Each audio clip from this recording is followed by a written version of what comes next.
All right, guys, welcome to another episode of the Early Bird Special brought to you by Bull Daily Picks. I'm your host, Dan Reed. Today we're going to get into some NHL picks for tonight. Mediocre night in NHL brings our record to 27-20, pretty shitty. We're going to stay away from NBA, try to focus on NHL more, focus on college basketball for a little bit, but we're going to stick with NHL for now. NBA's it's been too tough to pick. I mean, I'm sure some people are out there having success with it. I know some guys are killing it on totals. I can't get a beat on anything in the NBA, and that happens sometimes, guys. Like, first of all, I mean, I don't care what any of these picks places tell you. This is a form of entertainment. I love to argue with people. I want you guys to tell me I'm an idiot. No one knows what the fuck they're doing. Nobody knows what the fuck they're doing. It is a crapshoot. Obviously, there's numbers and analytics you can use, and you can start to pinpoint some things, but I'm not going to pretend like these other pages do to just be crushing it on every pick.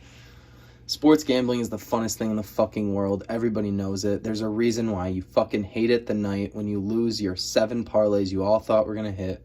You never are going to gamble again, and the next morning you wake up and you're like, you build slates, you build parlays. So, I mean, definitely going to stay away from the NBA, though. It's just kind of been, there's nothing wrong with giving something a break, trying something else out. So for the NHL tonight, I like a lot of the totals here. We're going to get crazy with the totals. We got Buffalo at New Jersey. This one double up. New Jersey money line over 5.5. Buffalo got smacked last night. Without Jack Eichel, they are literally shit on skates. So take New Jersey money line, take the over 5.5. Wouldn't surprise me if 5 of those came from the Devils. Next, we got the Islanders heading over to Washington. This one I just like total under 5.5. Grinded out game. Next, we got Boston at Pittsburgh. Same thing, grinded out type of game. These aren't high volume shooting teams. Physical.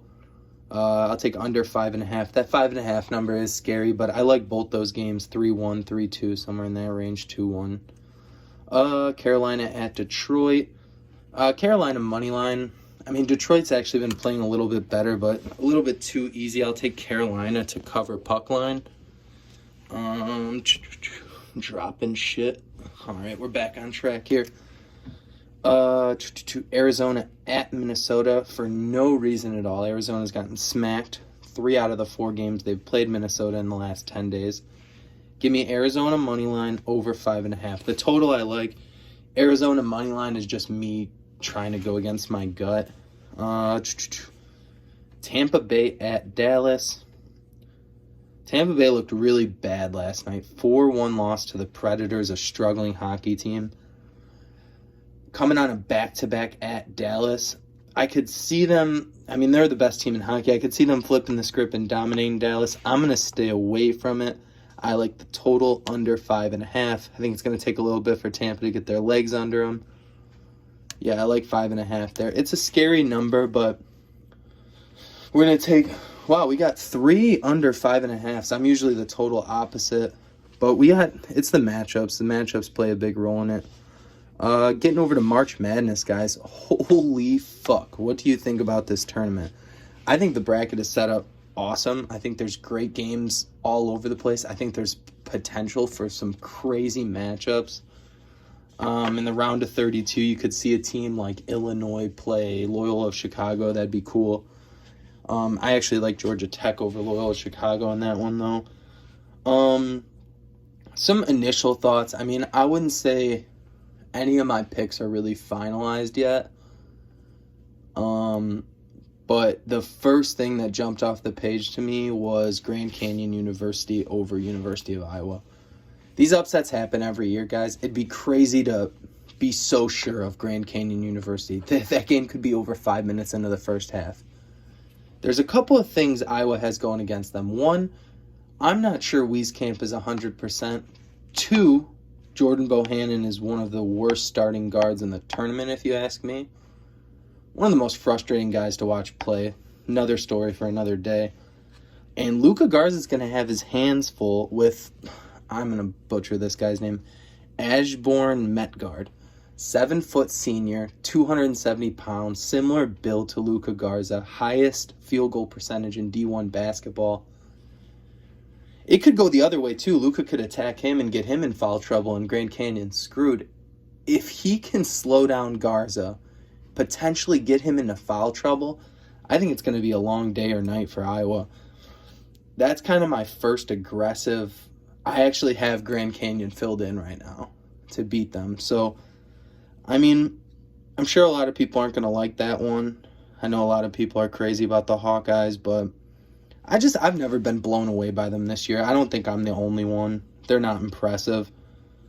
I mean, should they beat Grand Canyon University? Yes. But I think even the number in this game should say a lot that DraftKings has provided. Plus 14.5 for Grand Canyon. If you look at some of the other seedings, with it's like a 1 versus 16, 15-2, 14-3, that number's pretty low actually. So I think Vegas sees something as well that, I'm talking about. And I'm sure other people are kind of nodding their eyebrows at Grand Canyon University, if you will. Some other matchups that caught my eye, and potential matchups, anything could happen in the round of 32. I got USC meeting up with Kansas. I know a lot of people like either Wichita or Drake to upset USC. USC is a slept-on team. The Mobley brothers are the real deal. Love USC. And if that matchup happens, I'd love to hammer USC. I would assume that game, second round of the tournament, that would be a pick'em. I'd have to assume. I would love USC in that game. Kansas is another team, a little bit like Iowa, very underwhelming this year. Some more matchups we got. This one, I think a lot of people are going with it right now. It's kind of a momentum thing. Their play fits tournament-style basketball. I like Georgetown over Colorado. Another potential matchup we could see in round of 32, I like UConn over Bama. UConn, tall, lengthy guards. I think they could give Bama shooters some problems. UConn's a team probably not as talented as Alabama, but also probably not the typical talent difference you would see in a 7 versus 2. I think Bama's pretty underwhelming for a 2 seed. Next we got Winthrop. I don't know if I'm saying that right. I hear Winthrop. Sue me. They're gonna beat Villanova, and they're not gonna stop there. They're gonna beat Purdue in the round of 32 as well. They're my dark horse, Sweet 16. And then for my initial national championship, spoiler alert, most boring pick ever, Zags, baby. They're too good. Tournament basketball, anything could happen. They could go down Thursday or Friday, whenever they play. I think it'd be crazy not to pick Gonzaga. They're definitely the best team in college basketball, and when you have 5 or 6 shooters, it's really, I think we spoke on this yesterday, but it's really, really tough to have an off shooting night. When you got 5 or 6 guys that can hit 5 or 6 threes, I don't know how you're going to stop that. So Zags are my initial pick. My final 4, which I don't have written down, and like I said, it's not final. My final 4. My final 4 is Gonzaga, Oklahoma State, Texas, and I'm leaving one out. Did I go Baylor there? Yeah, so it's Gonzaga, Texas, Oklahoma State, and Baylor. Oklahoma State's probably a lot of people are saying, what the fuck are you talking about? Cade Cunningham is legit. I like Oklahoma State over Illinois.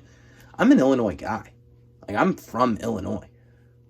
I have bias, and my bias always shows. If you guys hear me pick the Bulls or the Blackhawks, tell me to shut the fuck up, because there's my bias showing again. It's Illinois is good. I haven't been totally impressed with Ayo or Kofi at times this season. A little bit inconsistent play style too. They're a team that could just get out and run, and it's like they want to go up by 8 or 10 points and take their foot off the brake. Baylor took their foot off the brake against Oklahoma State, and Oklahoma State made them pay. Baylor has only lost 2 or 3 games this year. A win over them is not to be slept on, and I think that's the perfect momentum to have. After you beat Baylor, a 1 seed, Oklahoma State feels like they can beat anybody in the conference, right? Anybody in the whole tournament.